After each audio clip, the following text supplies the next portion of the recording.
The morning show here on Arise News. Joining us now to review some of the headlines of today's newspapers from around the world is Arise News analyst Emmanuel Efeni. Good morning, Emmanuel. Good morning. Ruben. Great Malabite. Yes. Action.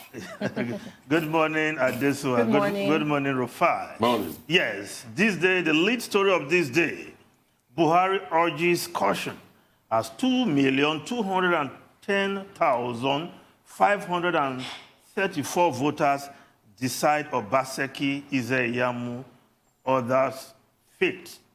Now, the actual number of those who are eligible to do so tomorrow is 1,377,765. Those are the people who have collected their PVCs. Without your PVC, you are not in a position to decide nothing. So 1,377,765 indigents of Edo State and residents will go out tomorrow to decide. We will pick from 14 candidates, two clearly the front runners, Obaseki and Ize-Iyamu. Let's look at how other newspapers are reporting the Edo situation.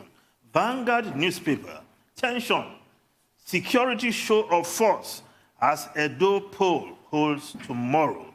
INEC distributes sensitive materials. Police, other security agencies in show of force. IGP orders restriction of vehicular movement. PDP storm INEC headquarters, demands assurance of credible polls. With 31,000 security operatives, there must be no rigging, violence. ADP. Obaseki hails Buhari's call for peaceful, transparent election. Buni tax stakeholders on peaceful exercise. Wike urges UK to name election riggers. Now, the Daily Sun newspaper,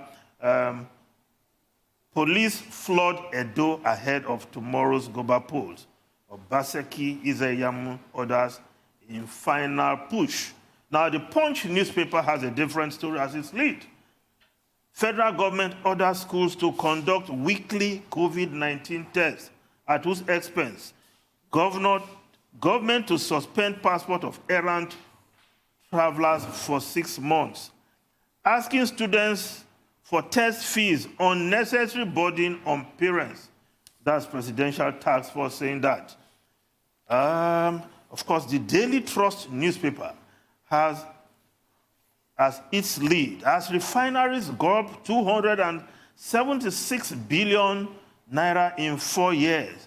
Federal government embarks on fresh multi-billion naira repairs. Dormant refineries lose 123.25 billion in 10 months.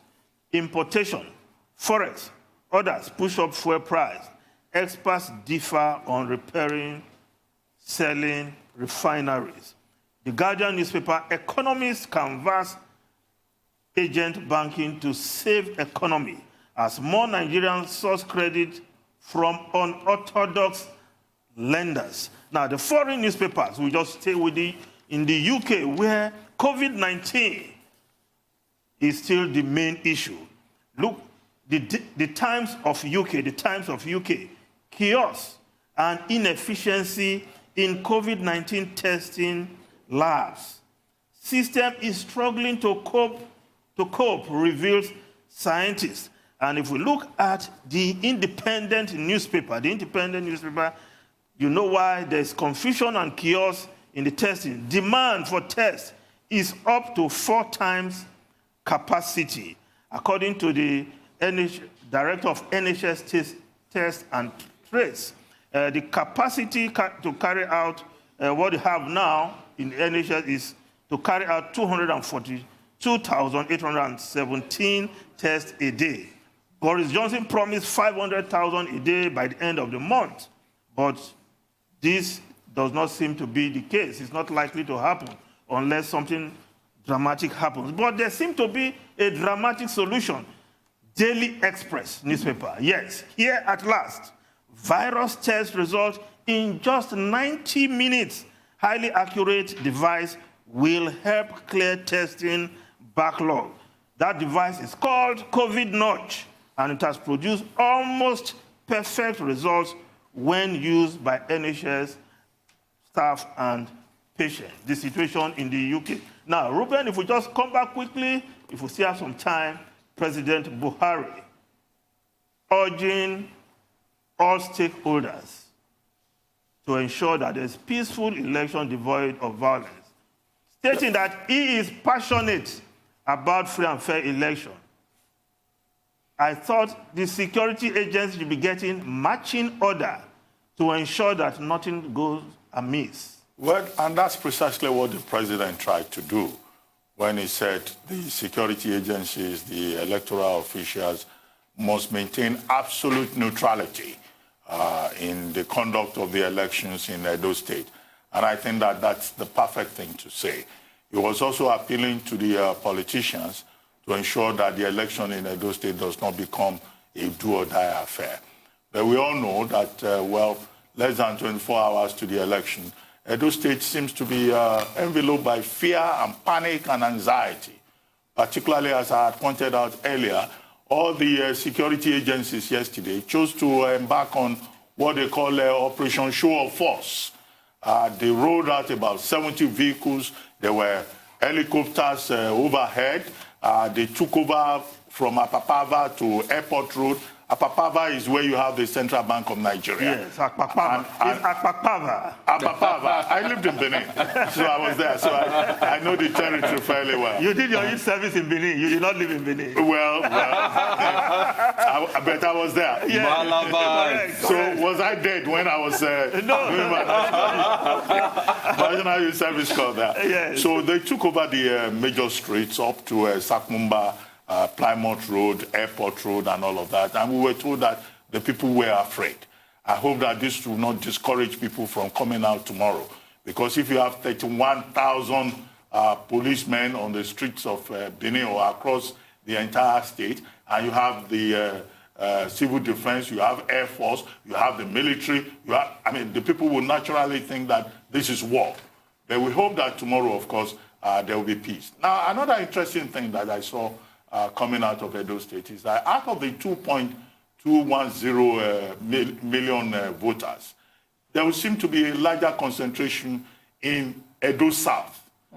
Most of the voters are in Edo South. About 1.2 million of the voters are all in Edo South. Now, Edo Central has the least number of voters, about 364 plus thousand, while Edo North has about 564 plus thousand. I hope these figures have been taken into consideration, and we'd like to see how these figures will probably determine the outcome of the election itself. So the major battleground will seem to be Edo South, where the two main candidates come from.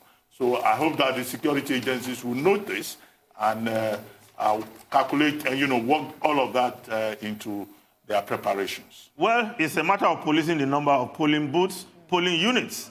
And Yes, I think that speaks for itself. They have 2,627 polling booths in 192 wards, 14 candidates tomorrow. Yes. 31,000 policemen on the ground. On ground. But what we expect is that there will be peace, Yes. and that the process will be free, fair, and credible. Yes, in addition to other security agencies. Indeed. 31,000 just the police.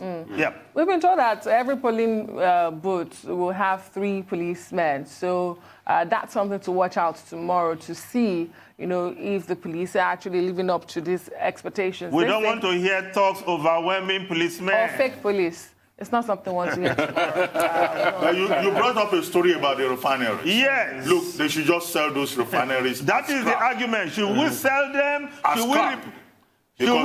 Can't they be repaired? Yeah, look, there's no point wasting government money.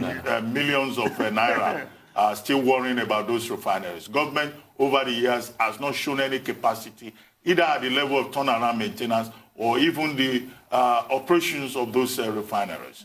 It's just a major waste, a major source of leakage. Mr. Feni, when you check the financial records of those refineries, that should help you make the decision. What? Yar'Adua reversed the decision of Obasanjo administration to sell the refineries. We may have to go back to the wisdom of Obasanjo. Maybe. And just sell off those refineries. Okay. Oh, thank you so much, Emmanuel Efeni. Do have a great weekend. I'm sure you have your eyes on Edo State also this weekend. And so shall we all here at the Arise News Channel.